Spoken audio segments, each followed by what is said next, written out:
Yeah, this is Keith Chambers. I'm kind of pleased today to work with Andy and on behalf of LeanIX and give you some insight into sort of my observations about ServiceNow ITBM and LeanIX.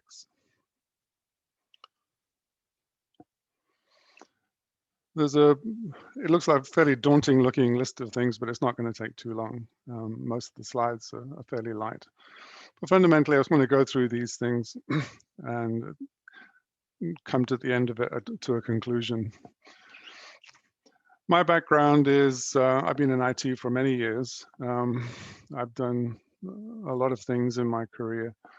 I've been a certified partner with LeanIX for 4 years, and I've been involved in enterprise architecture for around 10 of them. And the first 3 of those, I was a customer as well, which gave me a lot more insight into that. And along the way, I've basically done a lot of integration work with systems like ServiceNow, Remedy, basically CMDBs. What we wanted to do was to sort of talk about, before we get going on specifically about the comparison between them, was to look at how we see EA systems and, more importantly, LeanIX positioning itself with other systems. EA systems, if they're an island, will not be successful. But as you can see from this slide here, there's quite a few different areas that we integrate with. In this particular case, Signavio for business process, or Aptio for costs, Workday for organizational entities, things like that. And typically we see that the ServiceNow then is an integration point, and there'll be a slide later on talking about that. and the sort of talking about the difference between the kind of information that both systems author. One of the other interesting things you can do too now is to push LeanIX into Confluence wikis, which is a big plus as well. So you're basically getting away from the EA system per se and getting into a larger audience. The takeaway from this slide is that we see LeanIX as just being that man in the middle fundamentally. So ServiceNow basically is ITSM system, I think fundamentally. That was where it was grounded. And this particular slide shows you from a Gartner perspective where they sit in the ITSM space, which is the service management, which is basically change, release, incident, ticketing, workflows, things like that. And there's no doubt about it that they seem to have the best system at all in there. And I don't think we could basically push at that one, and there's no reason to. The takeaway here is, though, that ServiceNow underneath the covers have basically put a lot of functionality in, like project management and other things like that, and basically APM as well. And the takeaway for this one is that, yes, they're doing a great job on ITSM, but I'm not sure necessarily they've got they're not really doing as great a job for everything else. And do you really want to have a one tool player, or do you want to basically buy the best of breed? ServiceNow basically started in around about 2011. They introduced IT business management in 2017. In the 2020 Gartner EA quadrant, you can see that basically they don't show up at all. Sometimes they have a mention in them as well, but they're not really looking at those systems as being ones that are out there pushing at these sort of leading vendors like LeanIX and so on.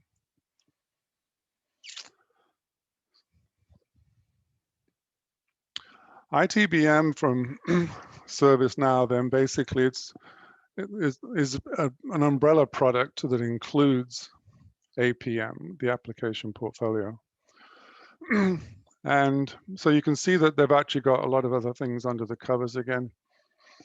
In terms of talking to people who have used ServiceNow, and one of the persons I spoke to started out in the Berlin release.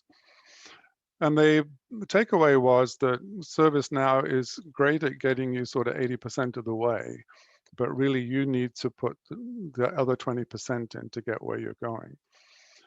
And I think in adding all of this sort of complexity to ServiceNow, it's going to dilute the effort, I think, that ServiceNow has, and that's kind of a recurring theme.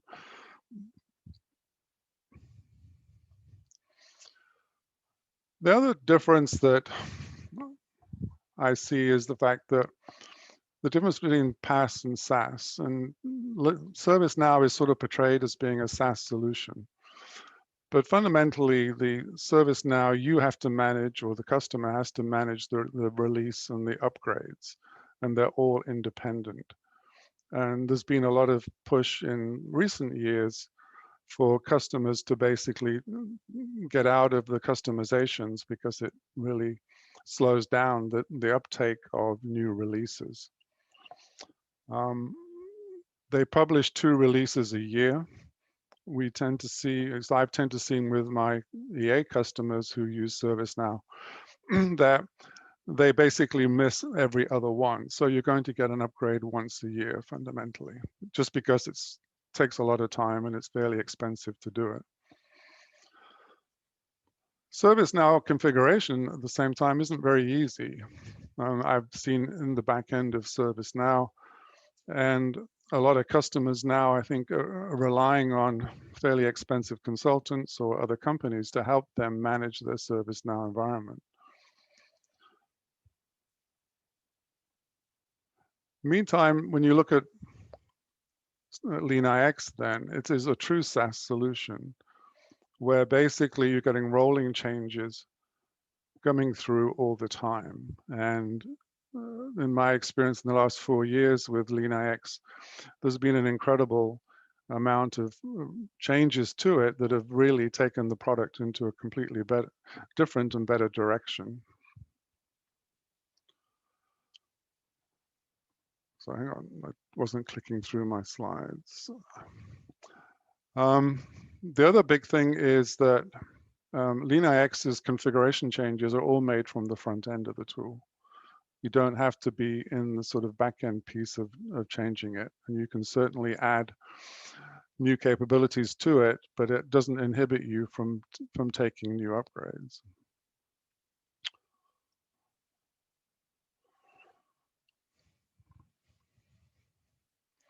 So in this particular case, then I think having a system that's doing EA like it is and basically being maintained for you by somebody else and giving you all these new features is a much better way than having to basically make sure that your system can upgrade and taking these sort of once a year upgrades as well.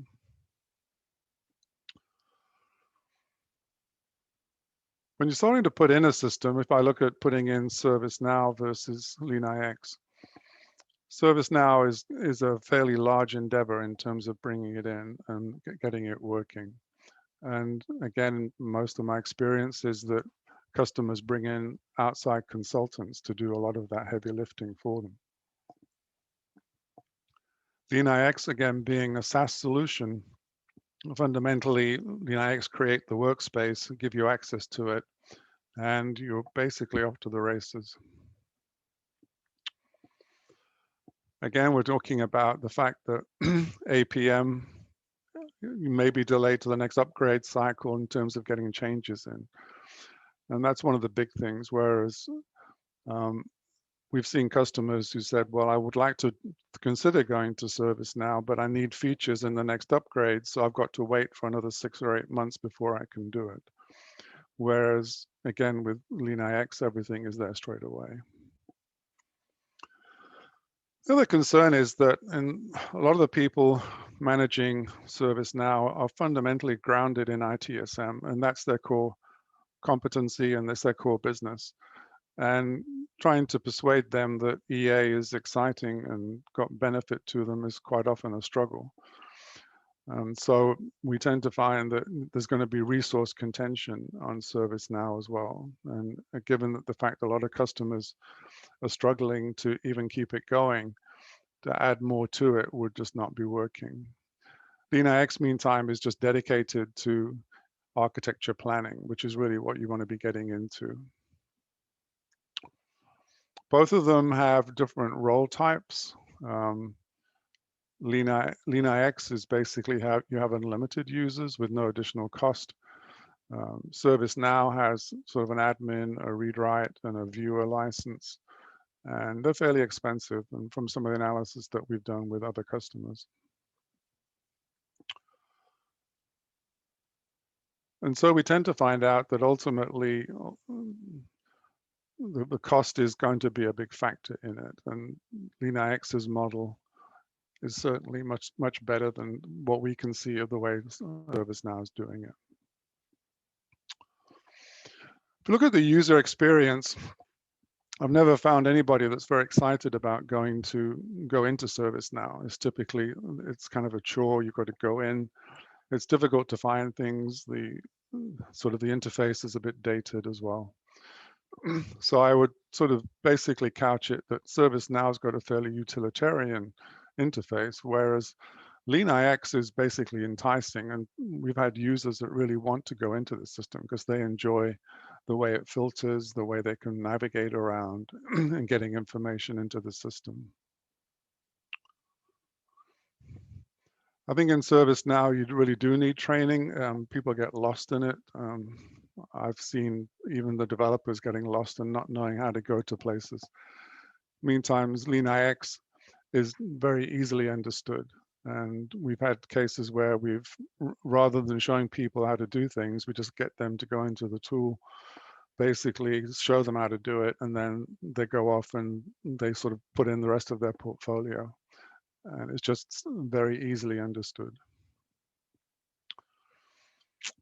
Again, coming back to finding things, ServiceNow is a little bit rigid, whereas in terms of searching and everything else, LeanIX is got a really good solution. And some of my customers have kind of looked at it like a Google search more than anything else in terms of getting information. So we tend to see that there's very quick adoption in LeanIX, but there's a bigger learning curve when you get into ServiceNow.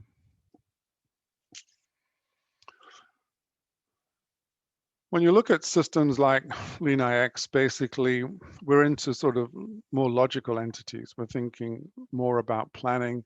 We're looking at applications connecting to a logical technology or a software that's out there. And we're basically wanting to understand the interactions between applications and which capabilities they're providing and all that other information that's there. And so we're really focused on that.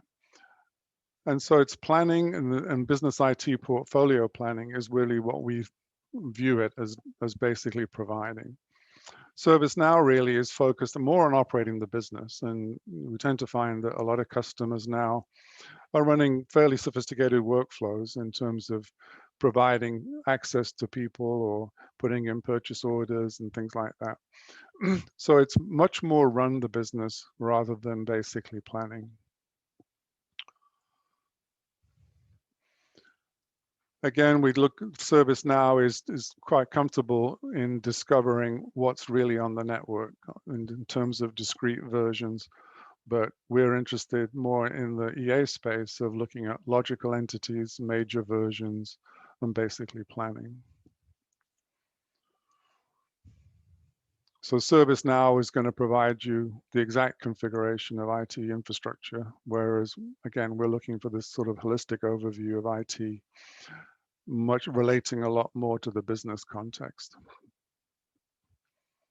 Back to the earlier point, you're going to have some work to do, I think, with ServiceNow, whereas LeanIX, certainly we've seen very little reason to really push at anything that's coming out, and you can certainly add a lot more information into the system without, again, impeding any upgrades.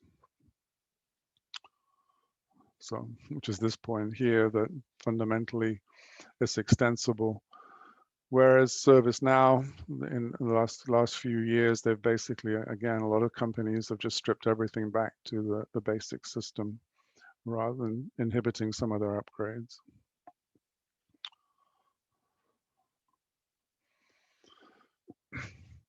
So, and basically, again, what we're saying here is that you don't need one system to do everything. We're certainly seeing pressure that managers are saying, well, look, this I've already have ServiceNow, it has APM, why don't we just use it?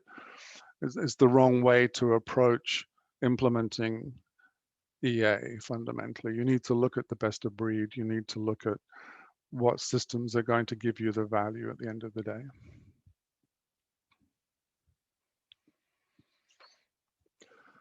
So when we talk about ServiceNow and LeanIX, and obviously on that first slide, we had them both in the same continuum. So we see it as a great partner for LeanIX.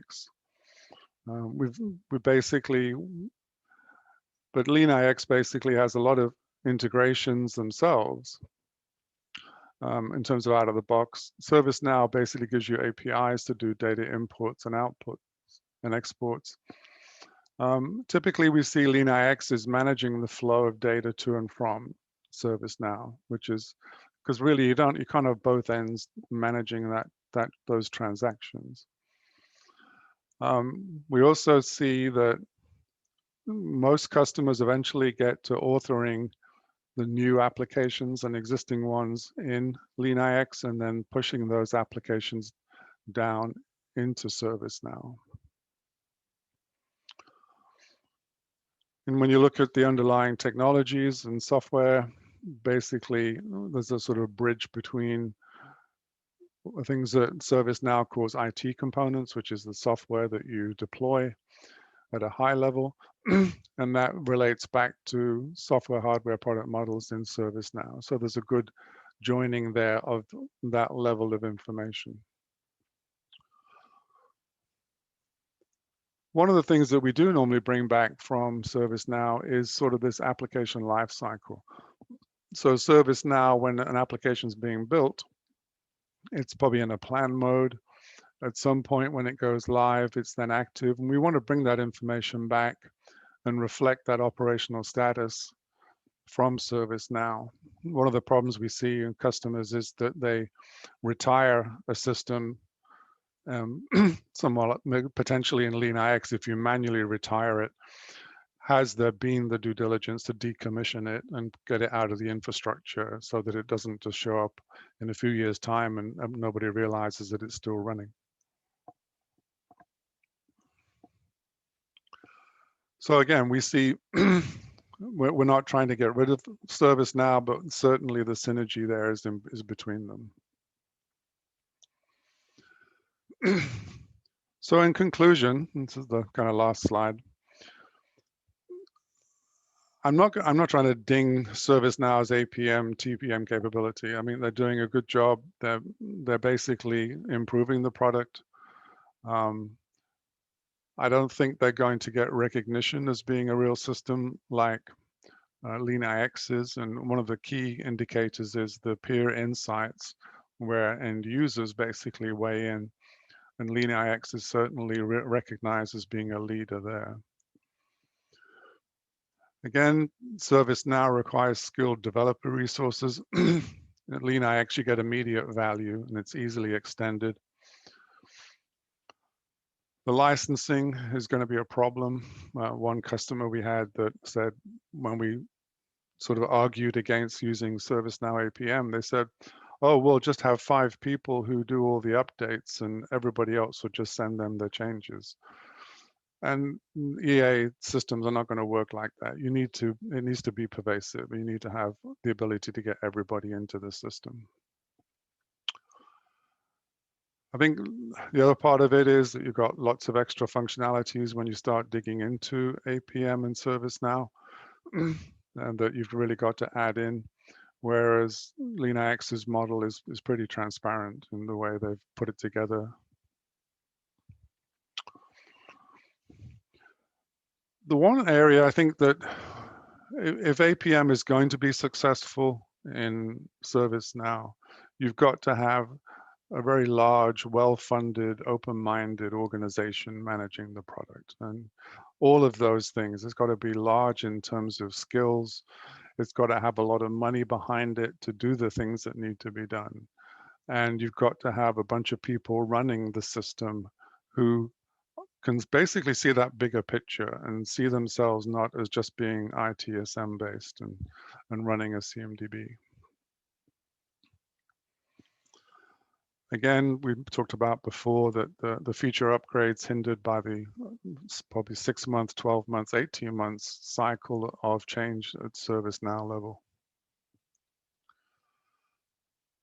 End user dissatisfaction with the user interface versus a very innovative and engaging user interface in LeanIX. Again, we've talked about this before. And what we see in terms of our clients that we work with is that LeanIX is the sort of obvious choice for most organizations.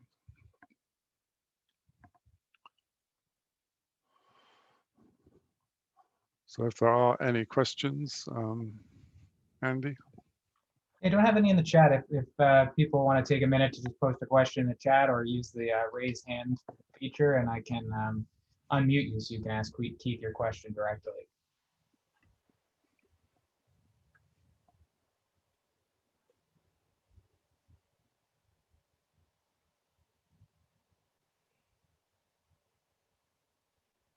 Just a question about how you can find out more about LeanIX and its capabilities. We can definitely reach out to you after, send you these slides, and then also get you more information.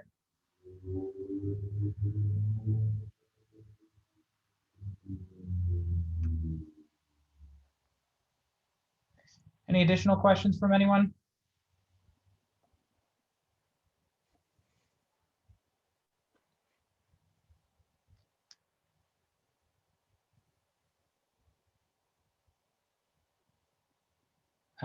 We do have one question. Do you see people integrating LeanIX? Oops, sorry, I'm getting a couple here.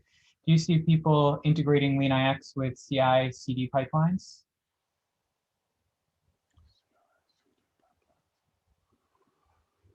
I'm not sure what a CI/CD pipeline is, but continuous integration.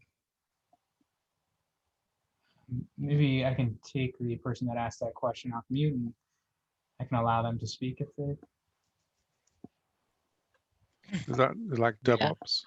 Yeah, like DevOps, like Okay. we have situations with like, agile teams wanting to deploy and create new applications, and they just want to do that in their CI/CD pipelines, and we've tried to figure out whether we would want, and they talk about integrating them out to ServiceNow to create CIs, for instance, configuration items, but then we wondered whether people are potentially also having that data go into LeanIX to either to link it directly to logical or conceptual things, or to actually create the logical or conceptual objects.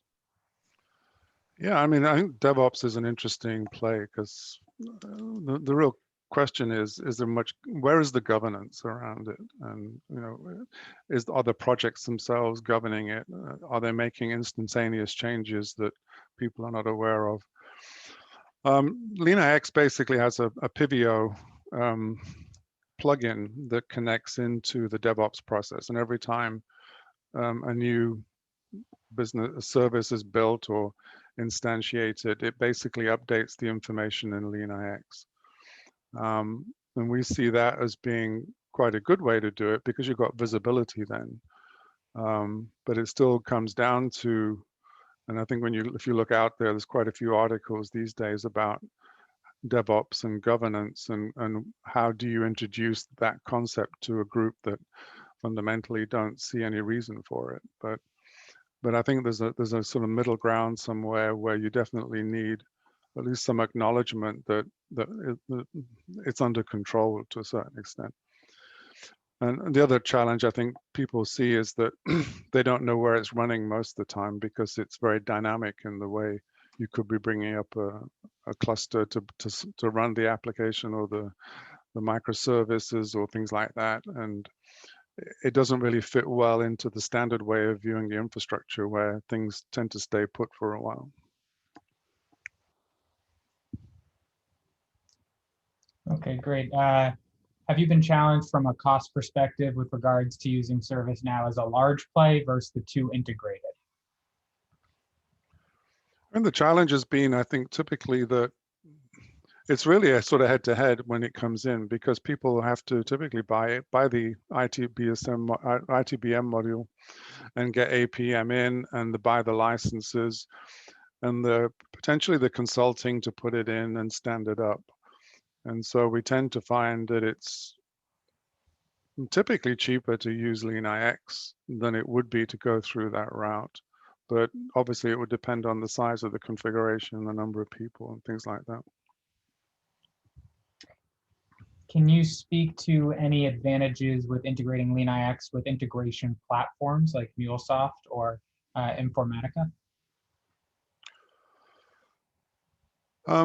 We tend to see that people do that when you're getting into like services fundamentally. Quite often, they're a great source to bring information about services into the system. We do typically depict those as in LeanIX, but we basically show them as a facilitator of information going from A to B. So rather than A talking directly to B, it's basically doing it through one of those systems and managing there. So it's an interesting dynamic, because there's a sort of potential application sitting in the middle, but you're really more interested in the endpoints rather than what's done in between. But it's definitely important to map it that way. Okay, great. Yeah, I think that answers all of the questions we have in here. So running out on time, but I appreciate everybody jumping on today. And Keith, thank you for this. And you want to talk about how people can get in touch with you as well? Yeah, sure. We're a sort of boutique enterprise architecture consulting company. We've been around for quite a while in terms of supporting that. And on this slide here, you can get access to our website. You can send an email to us on that address, or you can leave a message on our phone number as well. Great. Thank you. Thanks again. And thanks everybody for attending. We'll be sure to send you the slides and the video of this presentation afterwards, but feel free to get in touch with Keith or LeanIX. Thank you, Andy. Thanks, everyone.